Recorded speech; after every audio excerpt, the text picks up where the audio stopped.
Simon Harris, you were Taoiseach Prime Minister at the age of 37, a Cabinet Minister aged 29, a TD Member of Parliament at 24. But all over the Western world, electorates are rejecting career politicians. So why should they vote for you? Well, I'd ask people to vote for me based on the plan that we have for our country for the next number of years, and I'd make the point that political experience is a positive and not a negative. We live in a very uncertain world. It's become even more uncertain in the last number of weeks. I got involved in politics at a young age, as you rightly say, but I got involved at a young age for a very specific reason of advocacy. When I had a brother born with autism and wanted to start campaigning for better facilities for people with autism, and found myself somewhat drawn into or sucked into politics at that young age. But since then I've had a number of leadership roles that I believe have prepared me well for the position of Taoiseach. And of course I've only had the opportunity to be Taoiseach of Ireland for the last 7 months, and I'm asking people to give me a mandate now for the next 5 years so that I can implement the plans we have around cost of living, childcare, housing and helping small businesses. You've only been Taoiseach for 7 months, but your party Fine Gael has been in office since 2011. This would be an historic 4th consecutive term. Is there a danger of a party becoming complacent if it never serves time in opposition? Well, my party is anything but complacent, and I suppose what I would say is during that 14 years, it hasn't been a static period of time, of course. During that 14 years, we've been dealing with the financial crisis. First thing my party had to do was get the IMF out of town and restore our economic sovereignty as quickly as possible. Secondly, we had Brexit, and viewers in Sky News will remember that, the challenges that posed for peace process and for our livelihoods and for relationships between these two islands. Then we had a COVID pandemic, saving lives and livelihoods, and then an inflationary crisis. And my party has played a part in government during all of that time, but in very different governments with different levels of relative strength in the governments during those years. But I'm in politics long enough, despite my relative youth, to know politics is always about the future. And very much as I travel around this country, people are asking about what can you do for the next 5 years to secure our future at a very difficult time in the world. Okay, let's talk a little about the immediate future then. Fianna Fáil is your only realistic coalition partner if you hope to get back into government. So why are you attacking their policies? So my party's worked very well with Fianna Fáil. I think Fianna Fáil have worked well with Fine Gael. We've worked well in a 3-party coalition. I'm proud to lead that 3-party coalition. But we did, all 3 parties, make a decision to contest the election as independent parties, as standalone parties. And of course, that means we put forward policy ideas. It's been the first election I've been in as a leader to put forward a policy agenda. And I think it's good to tease through and debate policies, to debate economic policy, to debate different perspectives on different issues. But I'm not going to airbrush the past. I'm very proud of the work of the coalition government. But my job right now is to outline my vision to the people of this country and ask them to vote for it. The median age at which someone buys a house in Ireland is 39. By coincidence, that's almost your age. So you're of the generation whose earnings have failed to keep pace with the growth of house prices.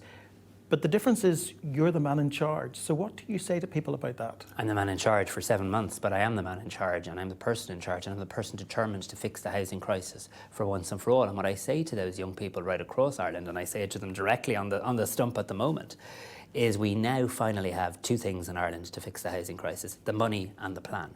It's rare over the last several years that we've had both at the same time. My party, Fine Gael, has published a plan now to build 303,000 homes over the next 5 years. And we've also put in place a number of supports for first-time buyers. There's a debate in our election about those supports, but I'm absolutely determined to keep those financial supports in place for first-time buyers for one reason and one reason only. We have to bridge the gap while we build up housing supply to help people get their foot on the ladder. You've talked about the money. We'll get to that in a moment. Let's talk first about immigration, another big issue in this election.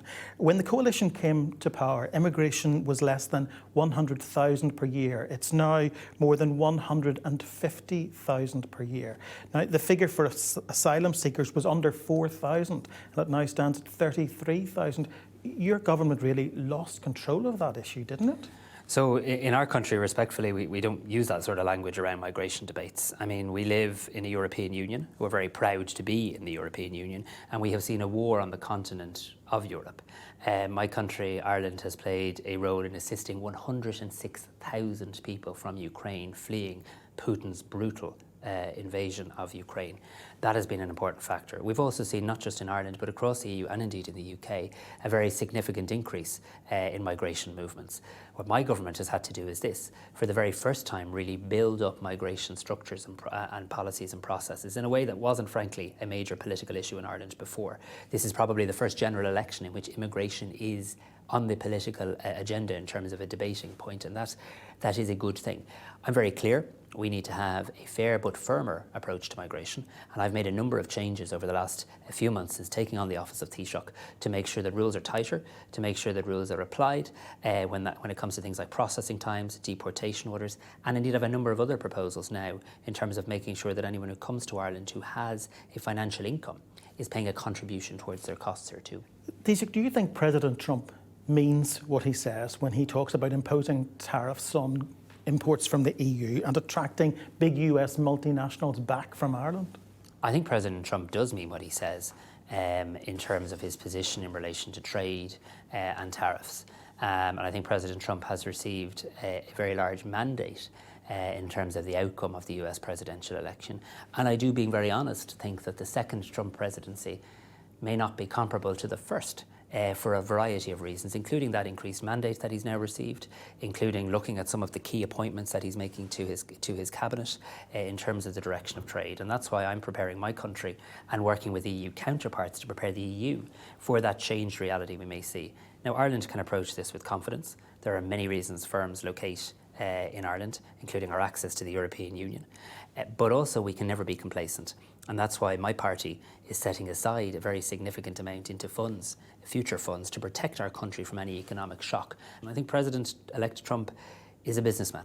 He is transactional in many ways. He approaches the world through the lens of a businessman. And we will be making the point that Irish companies are now creating jobs in every US state, and that actually trade between the US and Ireland and trade between the US and the EU is good, not just for people in the EU and Ireland, but is also good for people who voted for President Trump. Taoiseach, traditionally Fine Gael supports low public spending and free markets. But like most of your opponents, you seem to be competing to spend money in this election campaign. You're campaigning on energy bill reductions, pension increases, family care increases, child benefit increases, rent tax credits and €1,000 for every baby born in Ireland. The last Celtic Tiger led to a crash. Do you ever pause to think about the fact that this one could too? Oh, nobody in Ireland needs to pause in relation to remembering how my political predecessors destroyed our economy and crashed it. We know we live with the scars every single day in terms of trying to get public services back to where they need to, trying to make up for that lost decades, trying to get up housing supply. Nobody needs to pause or be reminded in relation to that. We lived through that.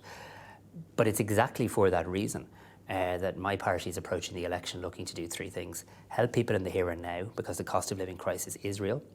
Invest in our public services, our infrastructure, which is key to our economic success as well as social cohesion. But thirdly and crucially, also set aside billions of euro every year into funds to provide a buffer so that my children never experience the austerity that my generation did. The last Fine Gael Taoiseach Leo Varadkar has said that the next Irish government must work actively towards a united Ireland. Is he right? It doesn't appear to be an issue in your campaign. Well, let me be very clear. I have an aspiration to see a united Ireland. My party's full title is Fine Gael, the United Ireland Party, and it is a legitimate aspiration and probably has been the aspiration of anyone who's ever held the office that I held to see our island and our country united. That is my aspiration. But I also want to be honest with the people of Ireland and indeed with the people of the UK. My priority right now is working to fulfil and harness the potential of the Good Friday Agreement, which has seen too much of a stop and a start. We now have the institutions back up and running in Northern Ireland. We have an interlocutor in Downing Street in Prime Minister Starmer, and I would believe an interlocutor in government buildings in Dublin. All three wanting to work together to make sure that not just the peace part of the Good Friday Agreement, vital as it is secured, but also the prosperity agenda. And I have worked intensively with Keir Starmer and others to see that reset in Anglo-Irish relations. We've agreed structures now where you'll have an Irish-UK summit each year where our ministers will work to an agreed programme of joint areas of interest. We have a shared island unit, which I'm committed to keeping here in this jurisdiction to work and support projects on an all-island basis. There is much work to do, but you unite people not by arbitrary dates or deadlines for polls. You unite people by winning hearts and minds.